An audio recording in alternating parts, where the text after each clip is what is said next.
할렐루야.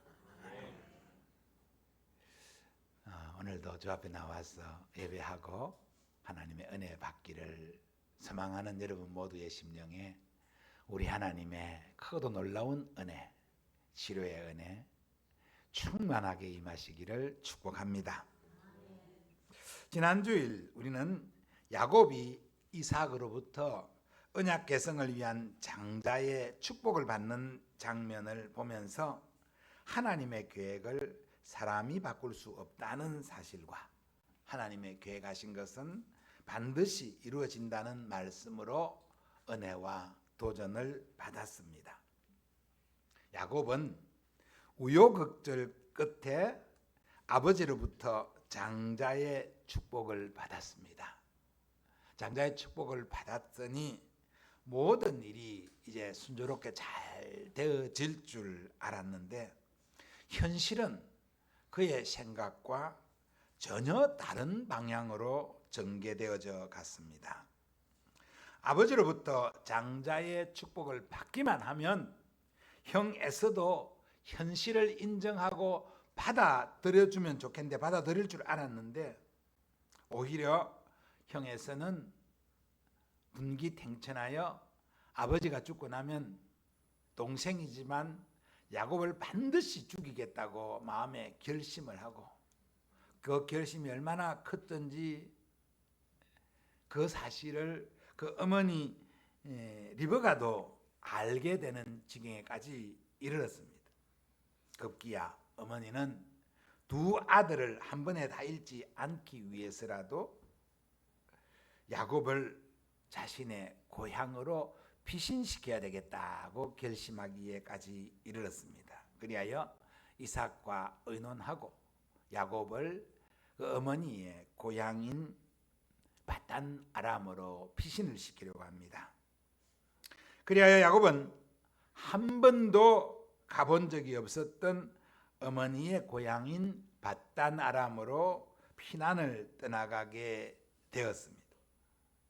그렇게 피난길에 나선 야곱을 찾아오셔서 위로하시는 하나님을 오늘 본문을 통하여 우리가 만나볼 수 있습니다. 이 말씀을 중심으로 찾아오시는 하나님이라는 제목으로 몇 가지를 살펴보며 우리의 굴곡진 인생길에도 찾아오셔서 위로하시는 우리 주님을 생각하고 발견하고 만나는 은혜를 누리는 우리 모두가 되기를 간절히 바랍니다. 찾아오시는 하나님이라는 제목입니다. 여러분 각자의 인생의 자리로 여러분 각자의 처한 곳으로 찾아오시는 주님을 찾아오시는 하나님을 바라보고 만나는 은혜가 있기를 바랍니다. 성도라도 환난을 만나고 도망자의 길에 놓일 수도 있다는 것을 우리는 먼저 알아야 합니다. 10절과 11절을 함께 읽겠습니다. 시작. 야곱이 브엘세바에서 떠나 하란으로 향하여 가더니 한 곳에 이르러는 해가 진지라 거기서 유숙하려고 그곳에 한 돌을 가져다가 베개로 삼고 누워 자더니. 아멘. 야곱이 가나안의 최남단에 위치한 브엘세바를 떠나 하란으로 가고 있다고 합니다. 우리 성경은 단순하게 야곱이 브엘세바에서 하란으로 가고 있다고 그 상황을 알려주고 있지만 지금 야곱은 형 에서로부터의 살해 위협을 피하기 위해 하란으로 도망을 가고 있는 길입니다. 성경 지리에 보면 브엘세바는 가나안 남쪽입니다. 그리고 하란, 또 바단 아람, 오늘날 메소포타미아라고도 하죠. 아주 동북쪽으로 멀리 떨어져 있는 약간 브엘세바에서 바단 아람까지의 거리가 약 한 800km 정도 된다고 합니다. 아주 먼 길이죠. 지금도 한 800km라면 비행기를 타고 가야 할 정도의 길입니다. 그 먼 길을 도망자의 신세로 힘겹게 걸음을 나서고 있는 야곱입니다. 야곱이 한 곳에 이르렀다라고 했습니다. 그곳은 루스라고 하는 성읍의 들판이었습니다. 이 루스는 브엘세바에서 약 한 80km 정도 떨어져 있는 위치에 있는 곳이라고 합니다. 80km 정도의 거리입니다. 오늘 성경은 야곱이 브엘세바에 떠나 한 곳에 이르러 그곳에 유숙하려고라고 했습니다. 근데 그 거리가 한 80km 정도 되는 거리입니다. 80km 정도의 거리면 사실 하루에 걸을 수 있는 거리로는 상당히 먼 거리입니다.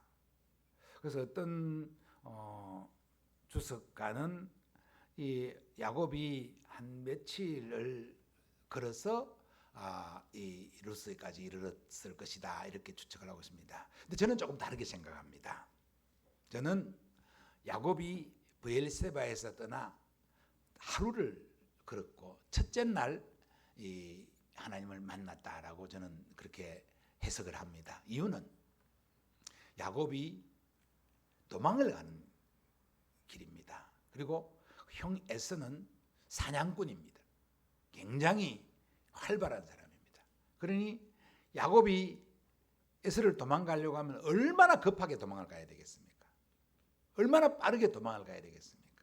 야곱은 사실은 그 당시의 나이가 70세가 넘었습니다만은, 그래서 오늘 우리 시대하고 다른 우리 시대의 70대도 물론 강건하시죠. 우리 장로님 70대라도 강건하시지만은 그보다 더 강인한 체력을 가지고 있다고 볼 수 있습니다. 하지만 야곱은 내성적인 집안에 주로 머무는 사람이었기 때문에 들판을 그렇게 막 달리고 그러는 사람은 아니었습니다. 그럼에도 불구하고 부지런히 도망을 가야 되죠.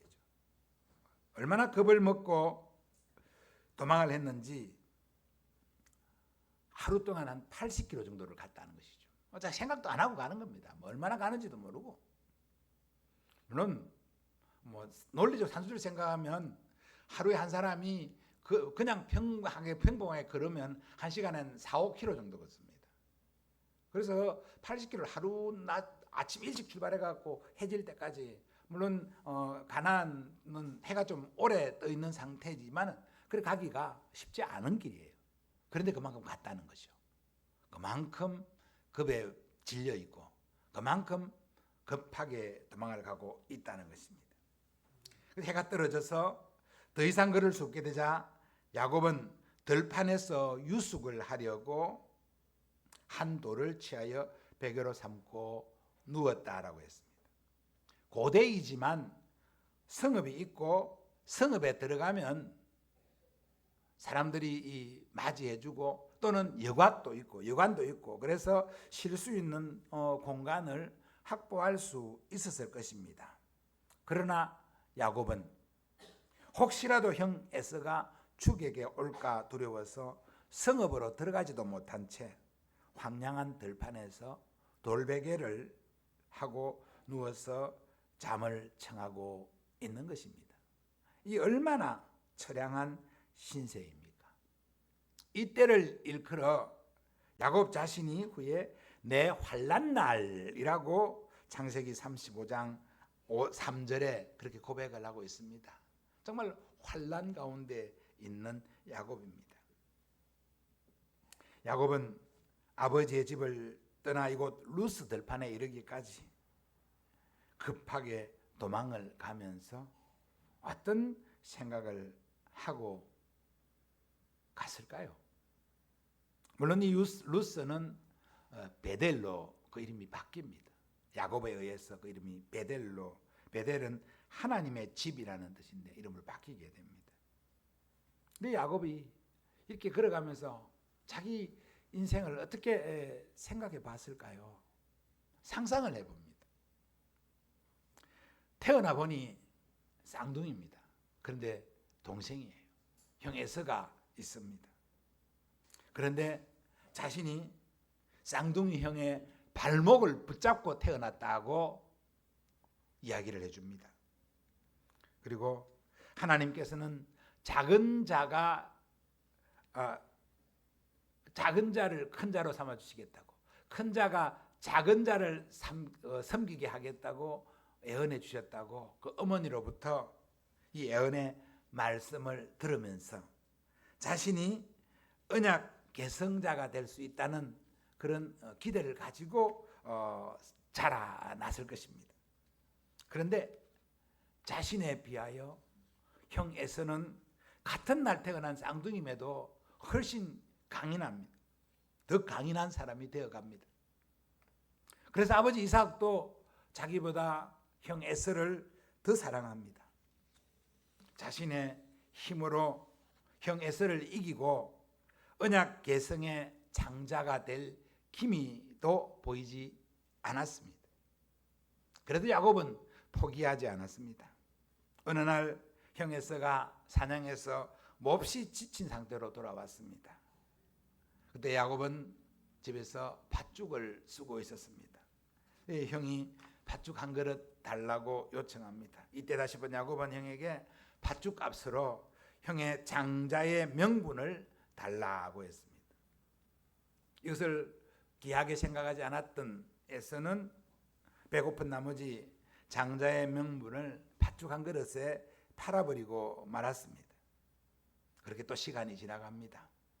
어느 날 아버지가 형 에서에게 사냥을 해오라고, 내가 그 고기를 먹고 너를 축복하겠다고. 이 축복은 그냥 일상적인 축복이 아니라 언약 계승의 장자의 복을 선포하겠다는 것입니다. 그래서 형 에서가 사냥을 하러 나갔습니다. 이것을 들었던 어머니가 또 야곱과 함께 이삭을 속이면서까지 장자의 축복을 기어코 받아내고 말았습니다. 장자의 명분도 샀고 아버지로부터 장자의 축복도 받았으니 이제 끝났다고, 이제 모든 것이 잘 될 것이라고 생각했는데 오히려 형 에서로부터 살해 위협을 받고 아버지와 어머니가 있는 집을 함께 살지 못하고 떠나서 먼 타국으로 도망을 가는 신세가 되었고, 도망을 치면서도 밤이 되었을 때 성읍으로 들어가 어느 집에 들어가서 음식도 부탁하고 잠을 청하여 자지도 못한 들판에서 돌베개를 하고 황량한 그 들판에서 잠을 청하는 야곱의 그 신세가 얼마나 처량하게 생각이 되었겠습니까? 야곱이 얼마나 낙담하고 있었을지 상상이 되십니까? 야곱은 나는 잘 돼야 돼, 잘 될 것이 하나님의 뜻이야, 내가 아버지를 속인 것도 하나님의 뜻을 이루기 위함이었어, 나는 잘못하지 않았어 라고 자기를 합리화시키지 않았겠습니까? 그런데 현실은 참담한 도망자의 신세가 되고 말았습니다. 성공이 아니라 실패였습니다. 참 야곱은 그 상황에서 내 생각대로 되는 일이 없구나 라고 낙심하지 않았을까요? 우리라면 어떻겠습니까? 우리 인생에는 그런 일이 없습니까? 예수 믿으면 잘 된다고 했는데, 예수 믿으면 좋다고 했는데, 예수 믿었는데 왜 내게 어려움이 끊임없이 찾아오는 거지? 열심히 하면 성공할 수 있을 것 같은데, 남들보다 열심히 노력하는데 왜 내 삶의 형편은 더 나아지지 않고 있는 거지?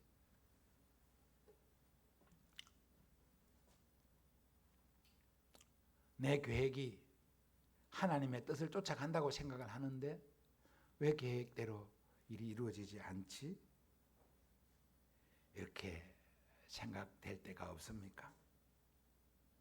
성공하고 싶은데 성공하지 못할 때, 원하지 않는 환난을 만날 때,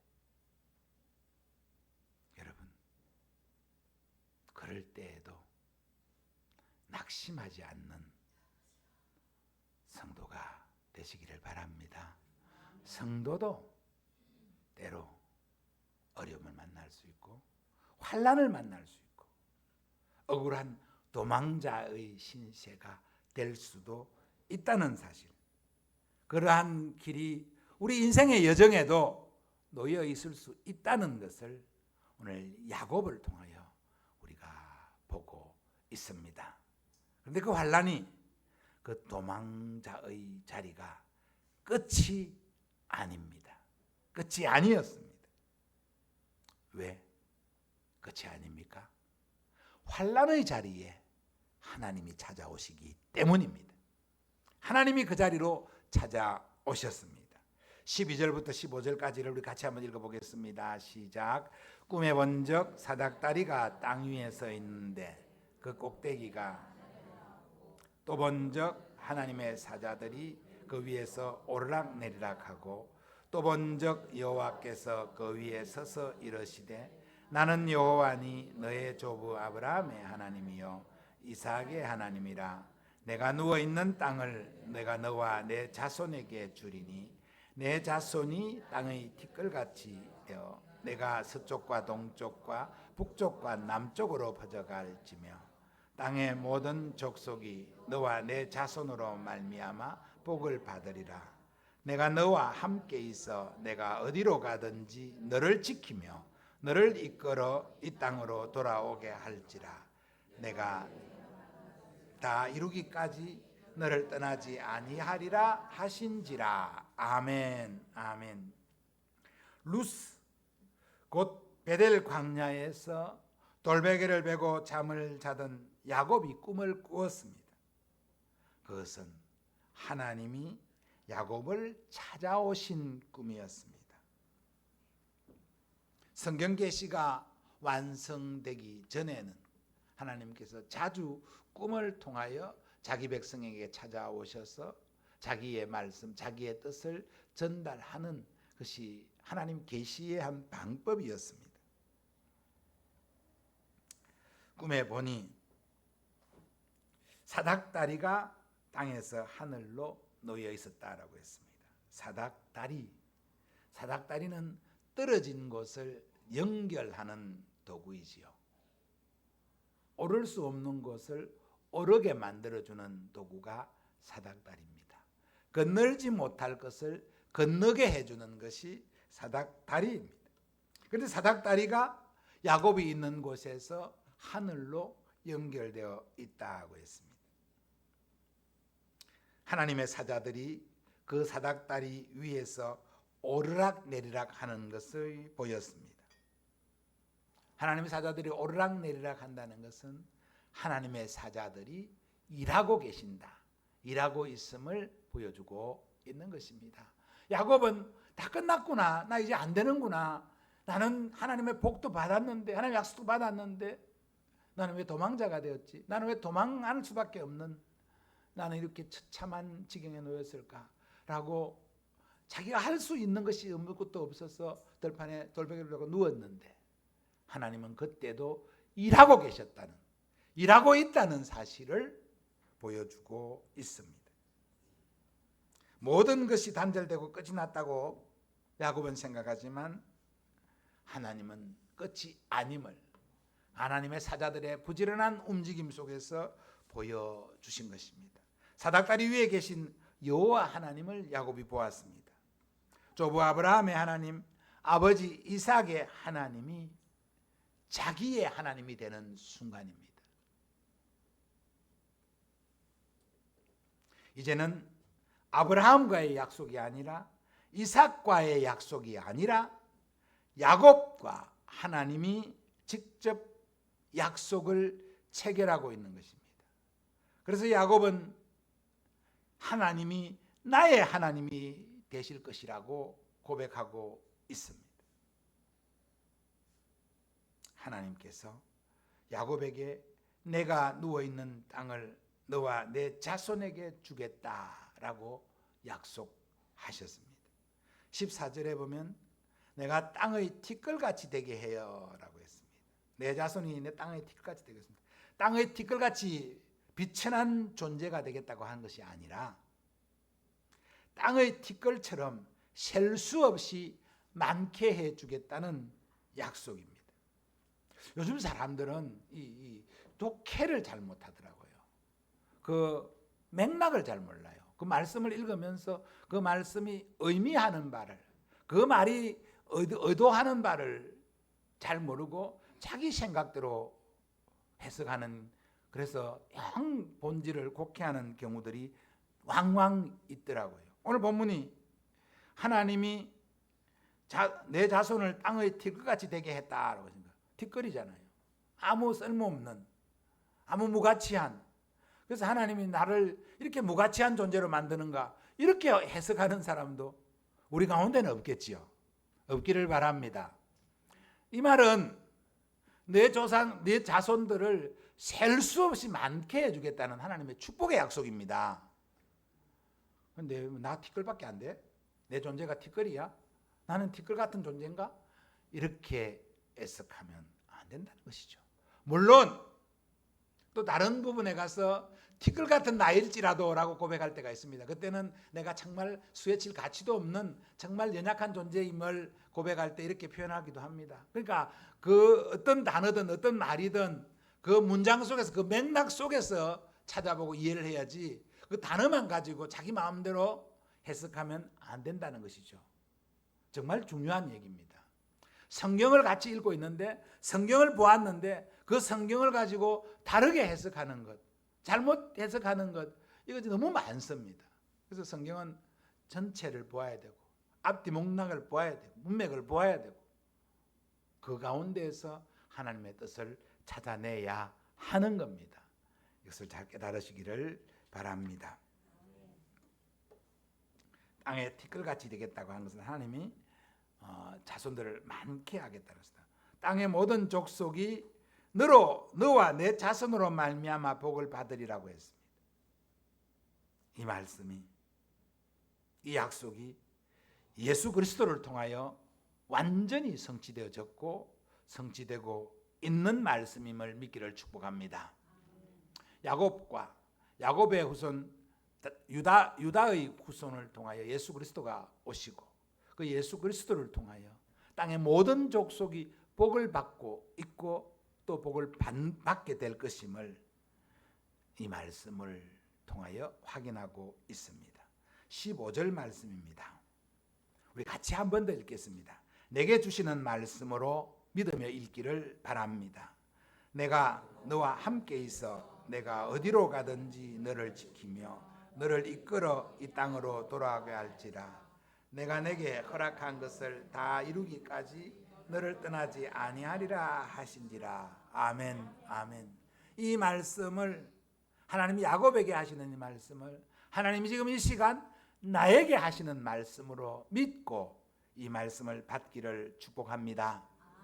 다시 한번 읽습니다. 시작. 내가 너와 함께 있어 내가 어디로 가든지 너를 지키며 너를 이끌어 이 땅으로 돌아오게 할지라.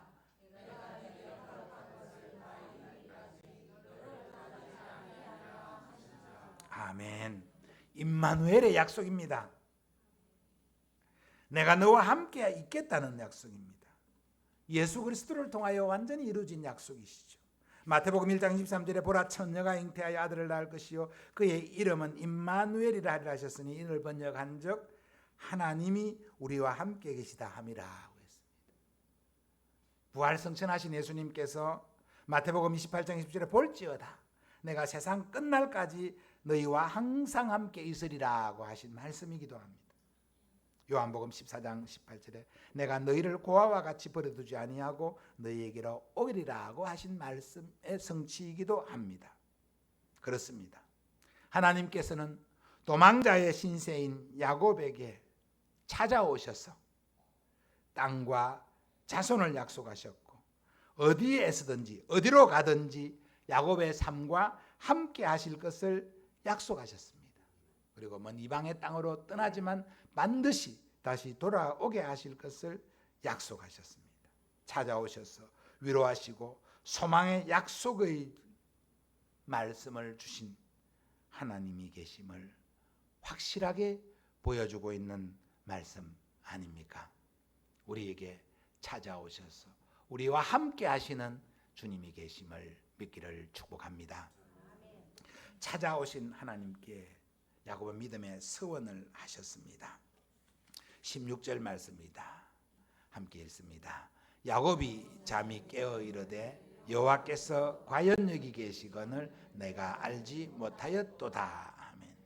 그 뒤까지는 여러분이 따로 읽으시기를 바랍니다. 도망자의 길로 꿈을 통하여 찾아오신 하나님께서 위로해 주시고 약속해 주시는 소망을 받은 야곱이 이제 잠에서 깨어 하나님께 감사와 서원을 드리고 있는 말씀입니다. 여호와께서 과연 여기 계시거늘 이라고 하였습니다. 여호와께서 과연 여기 계시거늘. 그 당시에는 이 말씀이 정말 획기적인 말씀입니다. 고대의 사람들은 신이 거주하는 영역이 따로 있다고 생각을 했습니다. 야곱도 지금까지 할아버지의 하나님, 아버지 이삭의 하나님이 따로 계신다고 생각했습니다. 그래서 자기 하나님이 아닌 아버지의 하나님을 바라보고 있었습니다. 그래서 야곱은 아버지의 집을 떠나 밧단 아람으로 도망을 가면서 하나님의 집도 떠난다고 생각을 했습니다. 하나님을 떠나간다고 생각했습니다. 그래서 더 불안하고 더 슬펐을 것입니다. 그런데 하나님께서 피난길에 있는 야곱을 찾아오신 것입니다. 그래서 야곱이 여호와께서 과연 여기 계시거늘 하며 탄복하고 있는 것입니다. 야곱의 하나님은 시간과 공간의 제약을 받지 아니하시는 무소부재하신 하나님임을 야곱이 확인하고 있는 것입니다. 야곱의 하나님이 저와 여러분 우리의 하나님이십니다. 그렇습니다. 하나님은 우리가 어느 곳에 있든지 우리를 항상 지켜보시고 우리가 간구하면 들어주시고 우리가 어디서든지 영과 진리로 예배하면 그 예배를 받아주시는 분이십니다. 믿기를 바랍니다. 야곱이 이곳이여 이것은 다름 아닌 하나님의 집이요 하늘의 문이로다 라고 한 것입니다. 그거 어디입니까? 루스입니다. 루스라는 이름은 그 이름의 뜻 가운데 잘못 찾아온 곳이라는 뜻도 있다고 신학교에서 우리 구약학 교수에게 들은 기억이 있습니다. 루스는 잘못 찾아온 곳이다. 길을 가다가 잘못 가서 여기 아니네 잘못됐는데 라고 한 곳이 루스라는 말씀. 물론 루스는 나무 무슨 죄송합니다. 생각을 기억이 안 납니다. 어쨌든 루스는 잘못된 곳입니다. 잘못 온 곳입니다. 그런데 야곱이 베델이라고 했습니다. 바이트 엘 하나님의 집이라는 뜻입니다. 잘못 찾아온 곳, 황량한 들판, 이곳이 하나님의 집이라고 했습니다. 하늘의 문이라고 했습니다. 무슨 말입니까? 하나님을 예배하는 곳은, 하나님이 계신 곳은 특별한 장소가 아니라는 것입니다. 하나님의 집이라고 했어요. 하나님을 만나는 곳, 하나님을 예배하는 곳이 하나님의 집입니다. 신약 성경에 보면 우리를 하나님의 집이라고 했습니다. 교회를 하나님의 성전이라고 했습니다. 여러분 자신을 성전이라고 했습니다. 여러분 어디에 있든지 어느 곳에 가든지 곧 그것이 하나님이 계신 곳, 하나님께 영광을 돌리는 곳이라는 의미입니다. 루스가 하나님의 집으로 변합니다. 하나님이 계시기 때문에. 하나님이 계시면 아골골짝이 하나님의 낙원이 되는 것입니다. 그 하나님을 만난 곳에서 야곱은 하나님께 서원하였습니다. 무엇을 서원했습니까? 첫째는 하나님을 자신의 하나님으로 섬기겠다고 서원했습니다. 지금까지는 할아버지의 하나님, 아버지의 하나님인데 이제는 나의 하나님입니다 라고 고백했습니다. 믿음의 가정에서 태어나신, 믿음의 가정에서 자라는 여러분, 하나님이 여러분 부모의 하나님이 아니라 여러분의 하나님이 되시기를, 여러분의 하나님으로 믿으시기를 축복합니다. 하나님을 만난 곳을 하나님의 성소로 삼겠다고 서원했습니다. 이곳을 하나님의 성소로 삼겠다. 하나님 예배하고 하나님 섬기는 곳으로 삼겠다고 했습니다. 그것이 어디든지, 그것이 어느 곳이든지 하나님을 예배하는 삶을 살겠다는 그러한 고백이기도 합니다. 그리고 하나님께 11조를 드리겠다고 약속했습니다. 물론 이 11조가 야곱에서부터 시작된 것은 아닙니다. 아브라함이 멜기세덱을 만났을 때 먼저 11조를 드렸습니다. 그런데 야곱은 이제 내가 하나님 모든 것에서, 하나님이 내게 주신 모든 것에서 10분의 1을 반드시 하나님께 드리겠다고 11조 성원을 하고 있습니다. 이게 무슨 말씀입니까? 모든 것이 하나님으로부터 오는 것임을, 모든 것이 하나님께로부터 말미암은 것임을 고백하고 그 믿음으로 살겠다는 그러한 야곱의 고백이고 야곱의 다짐입니다. 하나님으로부터 받은 소중한 은혜와 위로를 잊지 않고 감사하며 보답하며 살겠다는 야곱의 고백이기도 합니다. 사랑하는 성도 여러분, 오늘 우리는 찾아오시는 하나님의 은혜를 살펴보고 있습니다. 실패하고 도망하는 도망자 야곱을 잊지 않으시고 찾아오시는 하나님은 그곳에서 야곱의 잘못을 지적하고 신랄하게 비난하지 않았습니다. 오히려 위로하셨습니다. 소망을 약속하셨습니다. 내가 가만히 있으면 해줄 텐데 네가 왜 억지로 고집을 부리고 나를 속이시면서까지 하려고 했나 하고 책망하지 않으시고 그를 위로해 주셨습니다. 그리고 그에게 소망의 약속을 주셨습니다. 이 소망을 받은 야곱은 하나님께 감사함으로 하나님을 자기의 하나님으로, 하나님을 예배하는 삶으로, 하나님께 11조를 드리는 삶을 살겠다고 약속합니다. 우리를 찾아오셔서 우리를 위로해 주시고 우리에게 소망 주시는, 우리에게 때를 따라 필요한 것을 공급해 주시는 우리 주님께 우리도 야곱처럼 하나님을 나의 하나님으로 섬기며 그 앞에서 감사함으로 살겠다고 다짐하며 그렇게 살기를 소망하는 성도가 되시기를 주님의 이름으로 축복합니다. 찬송하겠습니다.